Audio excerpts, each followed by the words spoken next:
First at 5. From the University of Florida's College of Journalism and Communications, you're watching WUFT News. Tonight on WUFT News First at 5, today's the first day of a trial for an attempted murder case from last year.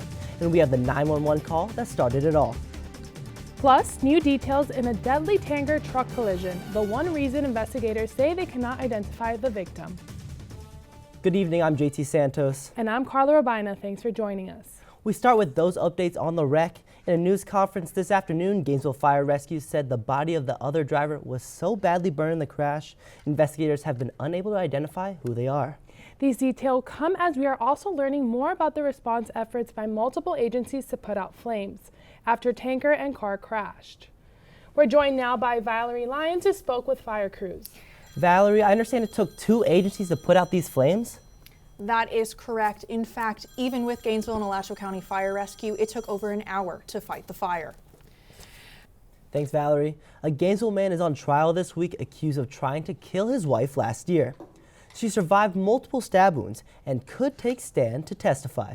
Today's evidence included crime scene photos. We've blurred some images, but viewers sensitive to seeing blood might skip this story, which will be over in 2 minutes. WUFT's Quan McWill reports from the courthouse.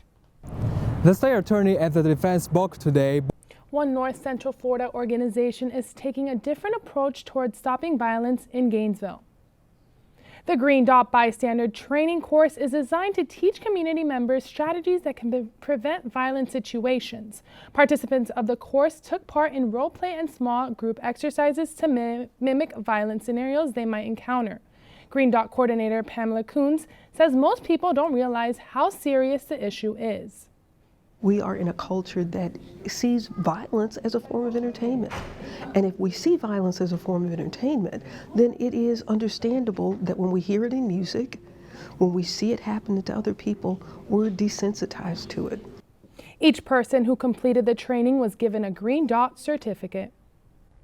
So, Carla, it has been a beautiful day here in Gainesville so far, but I heard some rain might be coming our way.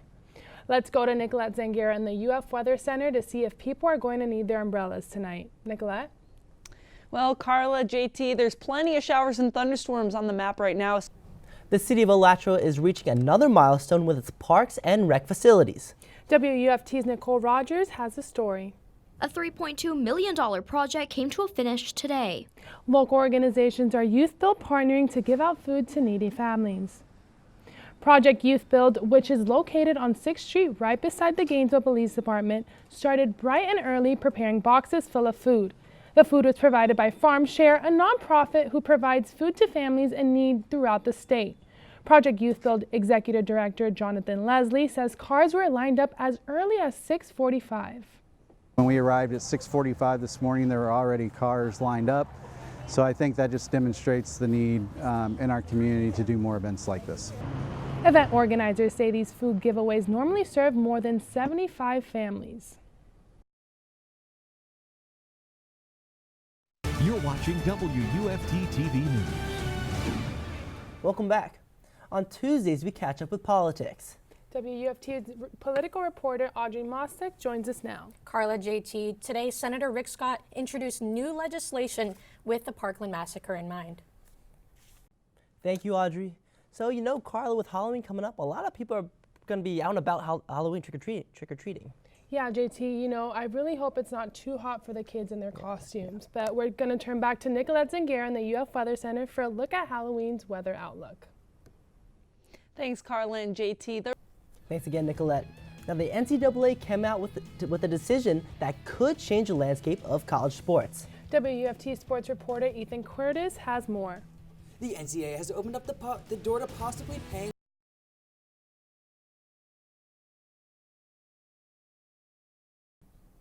Thanks, Ethan. Before we go, one last check on the weather. Currently, ladies, back to you.